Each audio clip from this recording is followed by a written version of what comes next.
دجال، عیسیٰ علیہ السلام، سورج کا مغرب سے نکلنا، یہ نشانیاں اب جو ہے توبہ کے دروازے بند ہیں یاد رکھیے ایک شخص کے لیے۔ اس سے پہلے کہ اس نے توبہ کر لی تھی ایمان لا کر، یا اگر مومن تھا تو نیک کام کر لی، مطلب توبہ کر لی اور نیکی میں بڑھ گیا تو ٹھیک ہے، ورنہ توبہ کے دروازے بند ہیں یاد رکھیے۔ اسی لیے نشانیوں کو جاننا بہت زیادہ اور بھی ضروری ہے ایک مومن کے لیے، اس لیے کہ توبہ اور استغفار کے دروازے بند ہونا ایک بہت زبردست اللہ رب العزت کے ایک رحم، اور جو رحم اور کرم انسان پہ ہوتا ہے کہ اس کے خطاؤں کو معاف کرنے، اس نے توبہ کیا وہ بند کر دے گا، اس سے پہلے جو کرنا ہے کر لے، توبہ کر لے اپنے گناہوں کی۔ تو بہرحال دجال، اسے مسیحی دجال بھی کہا جاتا ہے۔ اب مسیحی دجال کیوں کہا جاتا ہے، اس کا یہ اسم اس طرح سے کیوں کہا جاتا ہے، اس کے مختلف بہرحال معنی جو علماء نے لکھے ہیں کہ وہ جھوٹا ہوگا، وہ ایک آنکھ سے کانا ہوگا، اس وجہ سے اسے مسیحی دجال کہا جاتا ہے۔ یا دجال کا معنی ہوتا ہے وہ جو دجل اور فریب، دھوکے بازی، جھوٹ، مکر یا کس جھوٹ کے اندر بالکل اعلیٰ درجے کا، پرلے درجے کا جھوٹا، اس کو کہتے ہیں دجال، بولتے ہیں نام میں یہ تو دجال ہے، مطلب جھوٹا ہے۔ تو یہ لفظ ہم سب جانتے ہیں، اس کے تعلق سے بہت ساری غلط فہمیاں ہیں انشاءاللہ عزیز۔ اس عنوان کے اندر میں نے جہاں تک ہو سکی کوشش کی ہے کہ تمام تر روایتیں آپ کے سامنے میں صحیح درجے یا حسن درجے کی رکھوں۔ تو دجال جب ہے اس کے تعلق سے جو سوالات ہمارے ذہن میں آتے کہ مسیح دجال کون ہے، ایک سوال یہ آتا کہ آج وہ موجود ہے، اسی طرح جو کیا اس سے پہلے بھی کبھی اس کو کسی نے دیکھا ہے، اس کا کیا معاملہ ہے، اس کی علامت کیا ہوں گی، یہ کب نکلیں گا، اسی طرح اس کے خروج کے سبب اسباب کیا ہوں گے، کیا وجوہات ہوں گی جب یہ نکلیں گا۔ دجال جو ہے، اس کے علاوہ جو دجال کے بارے میں جو غلط عقائد ہے وہ دیکھیں گے، اور اسی طرح اس سے محفوظ کیسے رہا جائے اس کا طریقہ بھی انشاءاللہ عزیز میں آپ کے سامنے رکھوں گا جو کتاب و سنت سے ثابت ہے۔ اب آئیے چند باتیں دیکھتے ہیں دجال کے تعلق سے۔ دجال کون ہوگا؟ تو یاد رکھ لیجئے دجال اولاد آدم میں سے ایک شخص ہے۔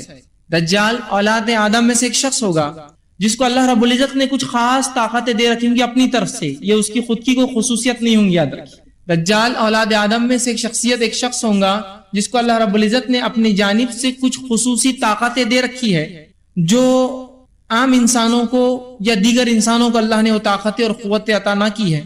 اللہ تعالیٰ لوگوں کی آزمائش اور امتحان کے لیے اسے بھیجیں گا۔ دجال میرے اور آپ کے اور مومنوں کے امتحان کے لیے آئیں گا۔ اسی طرح نبی اکرم صلی اللہ علیہ وسلم نے اس کے تعلق سے جو متنبع کیا اور اس کی گمراہیوں کو واضح کیا اور ہمیں تاکید کی کہ اس کی گمراہی میں مت آنا، اس لیے کہ تمہارے لیے دجال آزمائش، اور کیوں نہ ہو، دجال ایسی کڑی آزمائش ہے کہ نبی اکرم صلی اللہ علیہ وسلم فرماتے ہیں ہر نبی نے اس کے تعلق سے اپنی قوم کو ڈرایا، حتیٰ کہ آدم علیہ السلام نے اپنی قوم کو اس سے ڈرایا۔ سبحان اللہ، پہلے نبی ہیں، انسانی کی طرف بھیجے گئے، انہوں نے بھی اس سے ڈرایا اور ہر نبی نے ڈرایا، اور آپ صلی اللہ علیہ وسلم نے کہا لیکن کچھ باتیں میں تمہیں وہ بتاؤں گا جو اس سے پہلے کوئی نبی نہ بتا سکا، مطلب اللہ نے اسے نہیں بتائی وہ بات۔ کہا کہ دجال ایک آنکھ سے کانا ہوگا، اندھا ہوگا، ایک آنکھ خراب ہوں گی، اور یاد رکھنا تمہارا رب کانا نہیں ہے۔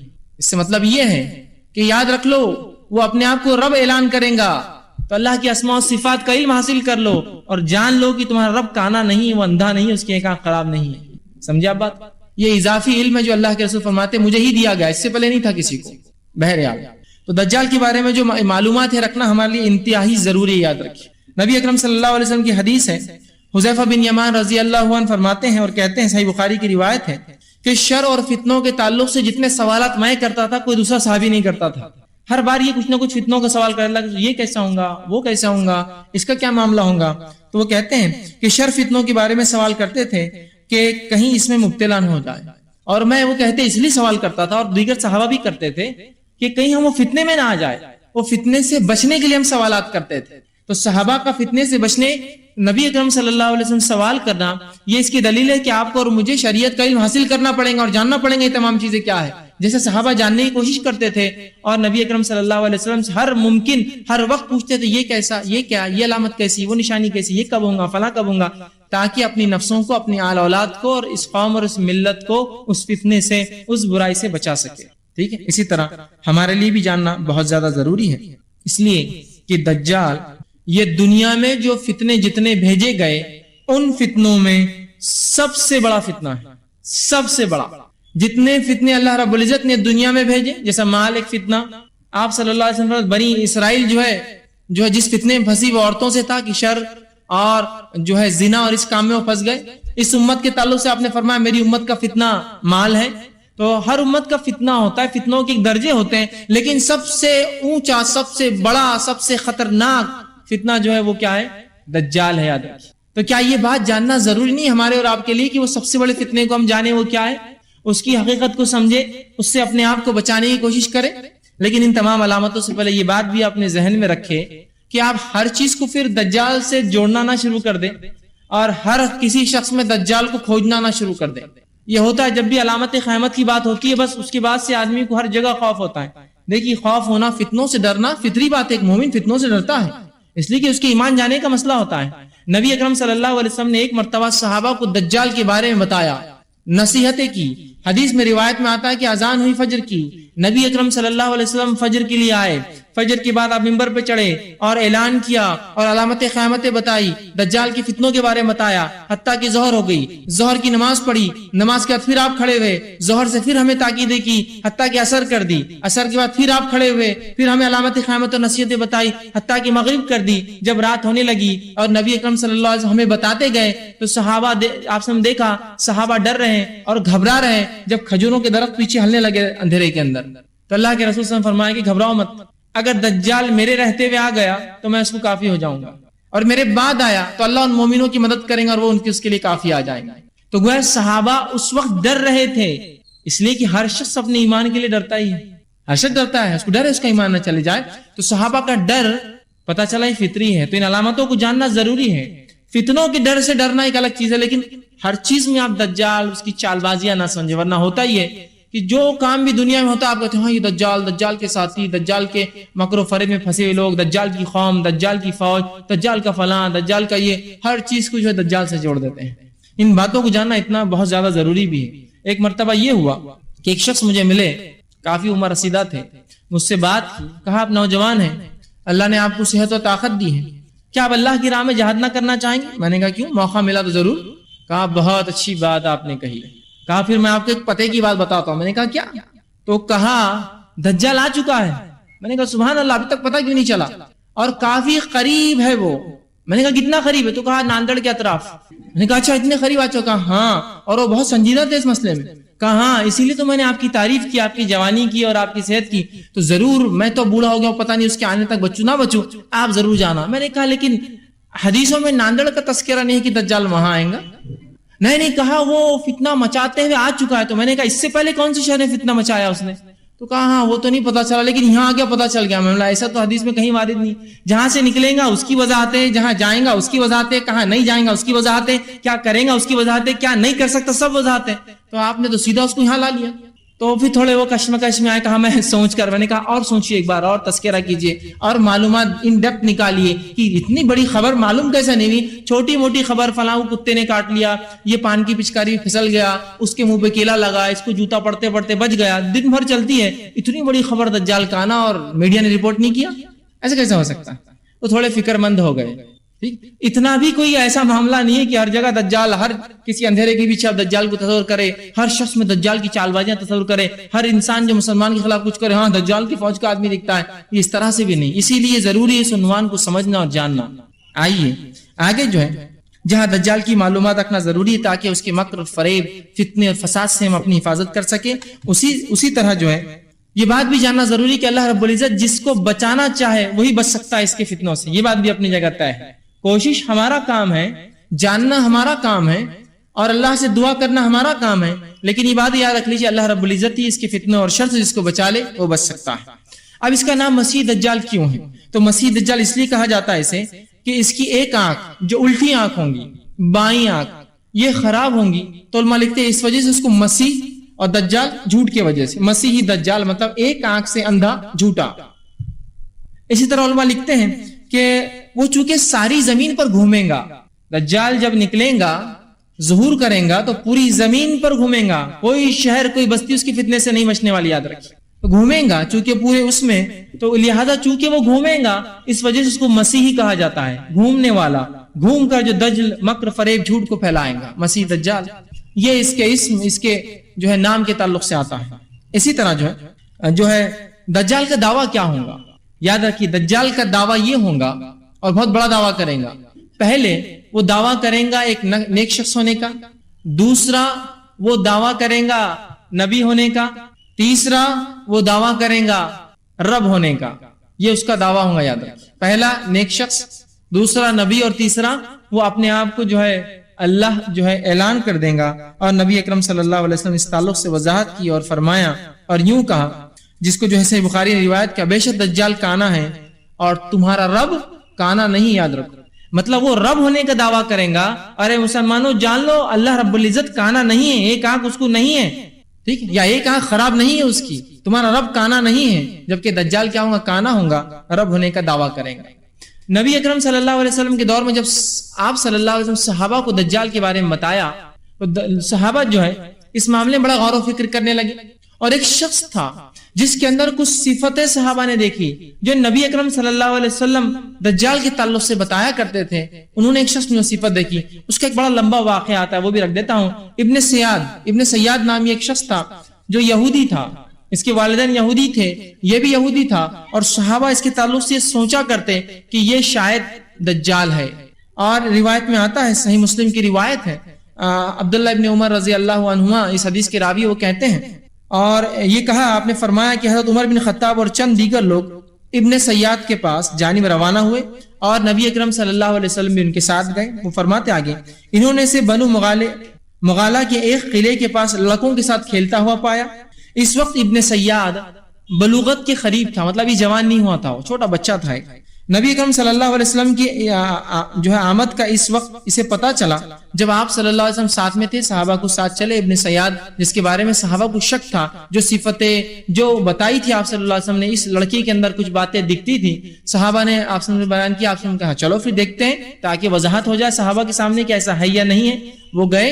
ابن سیاد کو یہ پتہ ہی نہیں چلا. آپ جب پیچھے گئے اور اس کی پیٹھ پر ایک زوردار مارا تب اسے پتا چلا کہ اللہ کے رسول صلی اللہ علیہ وسلم آئے ہیں. اس کے بعد رسول اکرم صلی اللہ علیہ وسلم فرمایا اور کہا، کیا تو گواہی دیتا ہے کہ اللہ کے سوا اللہ کا میں رسول ہوں؟ کیا تو گواہی دیتا ہے میں اللہ کا رسول ہوں؟ تو ابن سیاد نے کہا کہ تم امیوں کی طرف بھیجے گئے نبی ہو. میں نہیں مانتا یہ بات کو، امیوں کی طرف، عربوں کی طرف بھیجے گئے نبی ہو. اس کے بعد آپ صلی اللہ علیہ وسلم پھر ابن سیاد سے فرمایا اور کہا، اس سے کہا، اللہ کے رسول نے پوچھا کیا تو گواہی دیتا ہے کہ میں اللہ کا رسول ہوں؟ تو اس نے کہا، پھر ابن سیاد نے آپ سے کہا کیا تم گواہی دیتے ہو کہ میں اللہ کا رسول ہوں؟ تو آپ صلی اللہ علیہ وسلم نے کہا میں گواہی دیتا ہوں کہ تو اللہ کا رسول نہیں ہے، اور میں اللہ کا رسول ہوں اور میں تمام انبیاء پر ایمان لاتا ہوں جو پچھلے گزرے ہیں. اس کے بعد رسول اکرم صلی اللہ علیہ وسلم کہ اس نے رسالت کا انکار کیا اور آپ صلی اللہ علیہ وسلم نے اس کی رسالت کا انکار کیا. اور اس کے بعد آپ سے پوچھا تجھے کیا نظر آتا ہے؟ تو اس نے کہا، ابن سیاد نے، میرے پاس سچا اور جھوٹا آتا ہے. اس سے مراد اس کے پاس شیاطین آتے تھے جو اس کو سچ اور جھوٹ بولتے تھے. کہا میرے پاس سچا اور جھوٹا آتا ہے. کہا اچھا. اس کے بعد ابن سیاد نے جو ہے جب کہا میرے پاس، آپ نے فرمایا پھر تو تیرا معاملہ تو خلط ملط ہو گیا، تو دجال نہیں. دجال یقینی ہوگا، خلط ملط نہیں، سچا اور جھوٹا نہیں، اس کو پتا ہوگا وہ کیا ہے. تو کہا پھر تو تیرا معاملہ خلط ملط ہو گیا. پھر آپ صلی اللہ علیہ وسلم نے فرمایا میں نے تجھ سے پوچھنے کے لیے دل میں ایک بات چھپا رکھی ہے، ایک چیز چھپا رکھی ہے، کیا تو بتا سکتا ہے وہ چیز کیا ہے؟ اور آپ صلی اللہ علیہ وسلم جب نکلے تھے گھر سے تو آپ پر ایک نئی سورت کی کچھ آیتیں نازل ہوئی تھی، جس سورت کی ان آیتوں کے تعلق سے سورت کا نام آپ نے اپنے دل میں رکھا تھا، ابھی صحابہ کو بھی نہیں کہا تھا. تو فرمایا کیا تو جانتا ہے میرے دل میں کیا جو میں نے تجھ سے چھپا رکھا ہے؟ تو ابن سیاد نے جب یہ سنا تو کہا، اور پہلی دیر تو خاموش رہا. اس کے بعد اللہ نے اسے توفیق نہ دی، بولنے کی کوشش کرنا چاہ رہا تھا، وہ کوشش کیا، بول نہ سکا. آپ صلی اللہ علیہ وسلم نے اپنے دل میں دخان لفظ، سورہ دخان نازل ہوئی تھی، وہ لفظ چھپا رکھا تھا. اس نے کوشش کی ان شیاطین کے ذریعے معلوم کرنے کی، نہ کر سکا، لیکن اتنا ضرور معلوم کر سکا اور کہا دخ، تیرے دل میں دھواں ہے.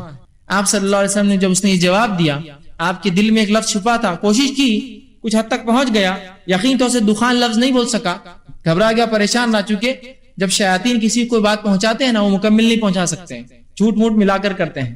تو کچھ حد تک بہرحال اس نے اس بات کو کہہ دیا اور دکھ کہا، اور اس کو اس کی توفیق نصیب نہیں. پھر آپ صلی اللہ علیہ وسلم فرمایا پھٹکار ہے تجھ پر، تو اپنی حیثیت سے آگے نہیں بڑھ سکیں گا. مطلب تو ایک کاہن ہے اور اس کہانت سے آگے نہیں بڑھ سکتا. صحابہ کو وضاحت کر دی دجال نہیں، وہ کاہن ہے صرف. تو آپ کو پتا چلا کاہن جو کہانت کرتے ہیں وہ آپ کی دل کی بات بھی بتا سکتے ہیں کبھی کبھار، اس لیے کہ وہ شیاطین کے ذریعے، جو آپ نے فرمایا شیطان انسانی رگوں میں کس طرح دوڑتا ہے، خون کی طرح دوڑتا ہے.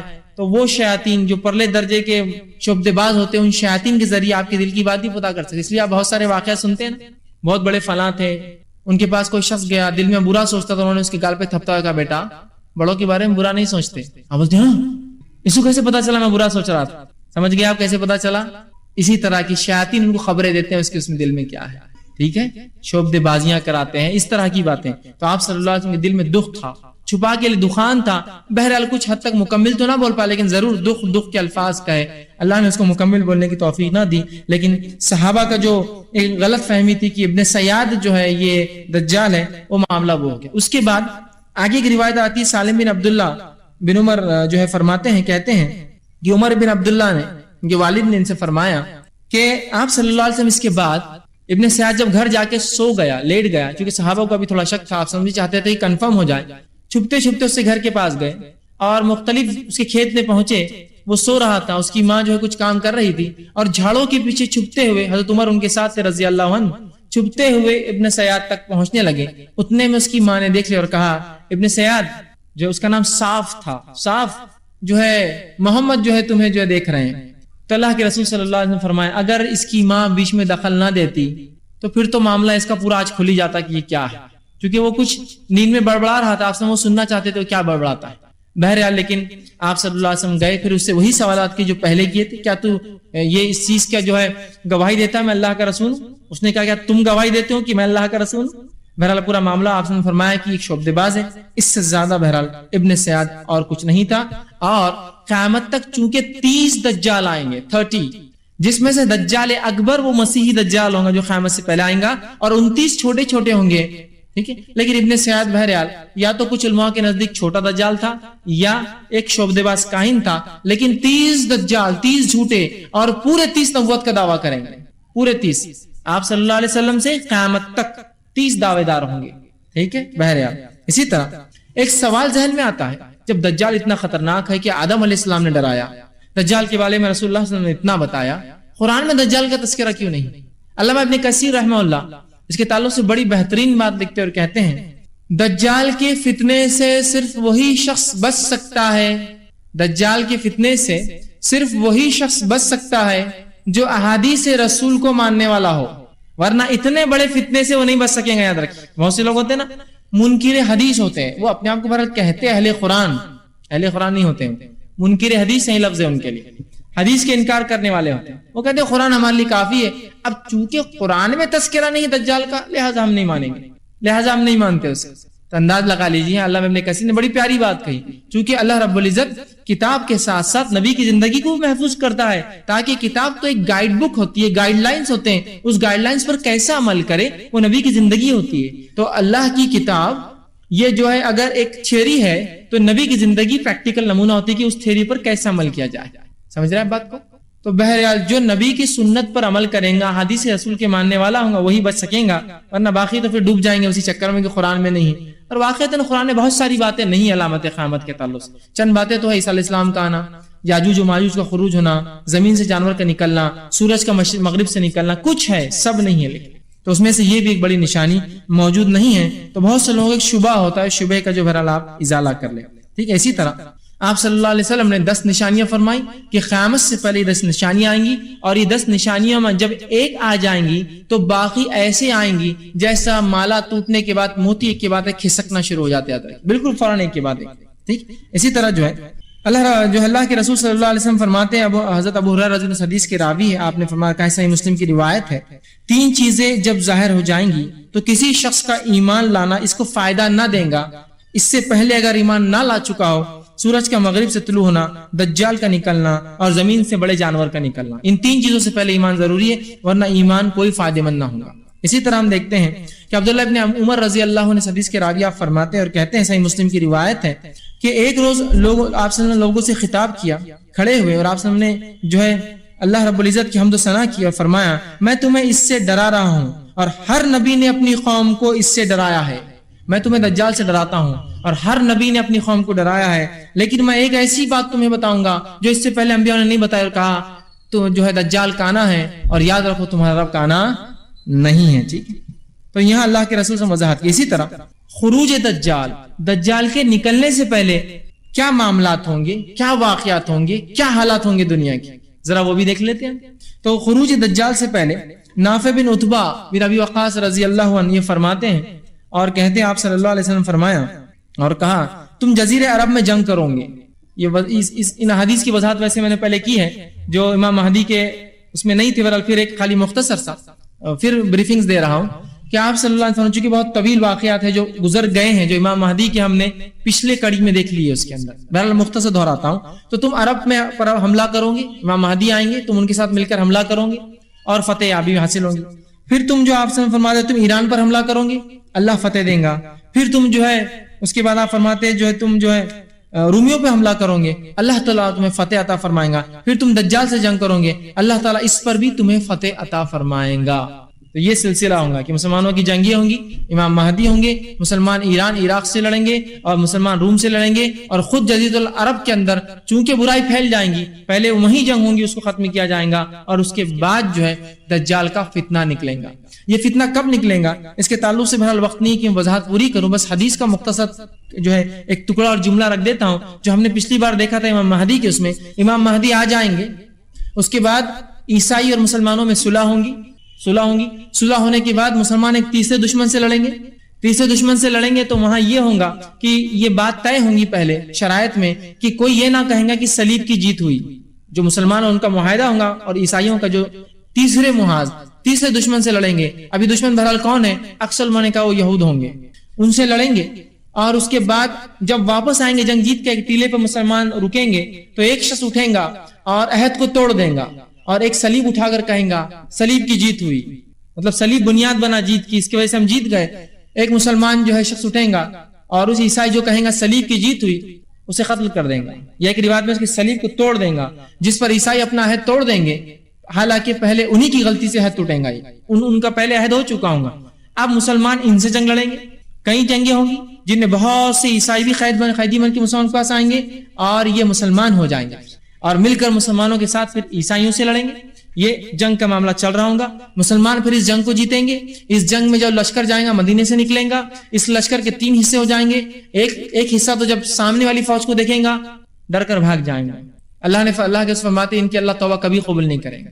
دوسرا لشکر وہ ہوگا جو لڑیں گا، مطلب 1/3 بھاگ جائیں گا، اب 2/3 لڑیں گے، جس میں سے 1/3 مارے جائیں گے اور 1/3 انتقال کر جائیں گے، شہید ہو جائیں گے اور اللہ کے نزدیک یہ سب سے بہترین شہید ہوں گے. اس کے بعد آپ فرماتے ہیں 1/3 زندہ بچیں گے اس جنگ میں، مطلب 1/3 بھاگ گئے، 1/3 شہید، 1/3 زندہ بچیں گے اور اتنا مال غنیمت ملے گا کہ کسی کو انتہا نہیں. مسلمان اپنی تلواروں کو زیتون کے جھاڑوں پر لٹکائیں گے، آرام کریں گے. اس سے ایک بات یہ بھی پتہ چلتی ہے زیتون کے جھاڑ اکثر کس علاقے میں ہوتے، اللہ نے اس علاقے قسم بھی کہا والتین والزیتون، یہ فلسطین کا علاقہ ہے، یہاں زیتون ہی اگتا ہے اور دوسری کھیتیاں نہیں ہوتی ہیں. تو وہاں مطلب اتنی کثرت ہوں گی کہ فوج اس پہ رکیں گی آرام سے اور کوئی آواز دیں گا مسلمانوں تمہارے گھروں میں دجال آ گیا ہے. مسلمان خوفزدہ ہوں گے کہ ہم تو گھروں سے نکلے اور دجال آ گیا، فوراً بھاگیں گے. پہلی خبر جھوٹی، دوسری خبر جھوٹی، تیسری خبر سچی ہوں گی. 2 بار جھوٹ بولیں گا شیطان، دجال آ گیا، مسلمان بھاگ جائیں گے. پھر لوگ آئیں گے بولیں گے آپ جھوٹ کوئی نہیں بولیں گے، پھر اعلان کریں گے دجال آ گیا، مسلمان جائیں گے، پھر دیکھیں گے خبر جھوٹ. تیسری آواز سچی ہوں گی، تیسری بار وہ ظہور ہو جائیں گا. تو یہ چند حالات تھے جو بیک گراؤنڈ میں چل رہے تھے جو امام مہدی کے میں نے لیا تھا. اب ان حالات جنگوں کے علاوہ 6 مزید اور چیزیں ہوں گی جب دجال نکل رہا ہوں گا، اس کے خروج کے بعد 6 مزید. وہ کیا کیا ہوں گی؟ سب سے پہلے آپ صلی اللہ علیہ وسلم فرماتے ہیں جو حضرت جو ہے راشد بن سعد رضی اللہ عنہ حدیث کے راوی وہ کہتے ہیں، مسند احمد کی روایت ہے، جب جو ہے استخر فتح ہوا تو ایک منادی نے اعلان کیا خبردار ہو جاؤ دجال ظاہر ہو چکا ہے. اب یہ ایک شہر ہے استخر، اس کا نام حدیث میں آتا ہے. یہ شہر جو ہے یہاں جو ہے یہ جو ہے ایران کا ایک قدیم شہر ہے، یاد رکھیں استخر. بہرحال قدیم زمانے میں ایک شہر تھا، آج بھی کچھ آبادیاں ہیں. تو اس شہر میں مسلمان جنگ لڑیں گے اور وہاں اعلان ہوگا کہ دجال نکل گیا ہے. اسے 2 باتیں ہوتی، ہو سکتا ہے مسلمان ایک ساتھ کئی فرنٹس پہ لڑ رہے ہوں گے مہدی کے ساتھ، ادھر بھی جنگیں چل رہی ہیں ایران عراق میں، ادھر بھی جنگیں چل رہی ہیں فلسطین اور اس کے علاقے میں. امکانات کافی ہے، یاد رکھیے. ٹھیک، اسی طرح فرمایا کہ فتح اور منادی اعلان دے گا کہ دجال نکل گیا، تو ایک جنگ ہوں گی. اس مقام پہ جب مسلمان ہوں گے تو وہ ہوگا. اب بہت سے شہروں کے تعلق سے آپ تاریخ جانتے ہیں جو آپ کے زمانے میں نہیں تھے، جو تھے آج نہیں ہیں. ہو سکتا ہے قیامت سے پہلے پھر آباد ہو جائے، ہوتا ہے نا اس طرح سے. آبادیاں ایک شہر میں بستی ہے، شہر اجڑ جاتے ہیں، پھر کئی زمانوں بعد سال 2000 سال 4000 پھر آبادیاں وہاں بس جاتی ہیں. ٹھیک، تو بہرحال وہاں ہوں گا. اسی طرح آپ فرماتے اور کہتے ہیں، اور آپ نے فرمایا دجال اس وقت تک نہیں نکلیں گا جب تک کہ لوگ اس کا ذکر سے غافل نہ ہو جائیں. دوسری چیز کہ دجال جب تک نہیں نکلیں گا جب تک کہ لوگ اس سے غافل نہ ہو جائیں، حتیٰ کہ خطیب اپنے وعظ اور نصیحت میں بھی اس کو بھول جائیں گے. مطلب لوگ دینی شرعی علم سے اتنے دور ہو جائیں گے کہ دجال کو بھول جائیں گے. تب تک دجال نہیں آئے گا، یاد رکھ، جب تک کہ اس کو بھلا نہ دیا جائے۔ دوسرا، ایک تیسری بات آپ فرماتے ہیں، تم یہ کہتے ہو اچھا تھا میں تمہیں بتا چکا ہوں کہ میں رسول اللہ صلی اللہ علیہ وسلم سے بلکہ تیسری بات آپ فرماتے ہیں دجال کے تعلق سے کہ جب تک لوگ غافل نہ ہو جب تک جو ہے دجال جو ہے نہیں نکلیں گا۔ اسی طرح دجال کی جسمانی علامتیں کیا ہوں گی، یاد رکھیے، جسمانی فزیکل صفتیں کیا ہوں گی۔ تو یاد رکھیے دجال کی اتنی تفصیلی جسمانی صفتیں آپ نے بتائی کہ ان صفتوں کو پڑھنے کے بعد میں سمجھتا ہوں ایک بیوقوف آدمی ہے جو دجال کو انسان نہ سمجھے اور اس کو ٹی وی اور پتہ نہیں کیا کیا ہوتا ہے لوگوں کے پاس، ایک آنکھ والا ہوگا تو بولے ٹی وی ہے نا، ایک آنکھ دکھتی ہے نا، تو دجال کے بارے میں درس چل رہا ہے، دجال پہ ہی آپ دیکھ رہے ہیں۔ لوگوں کا معاملہ اس طرح سے ہے، چونکہ لا علمی اتنی عام ہو چکی ہے اسی کو انتہا نہیں، اور علم سے واقعتاً ہم اتنے دور ہے کہ اسی کو انتہا نہیں، کہ مطلب کبھی کبھار تعجب ہوتا ہے کہ کیا ہوگا اس قوم اور امت کا۔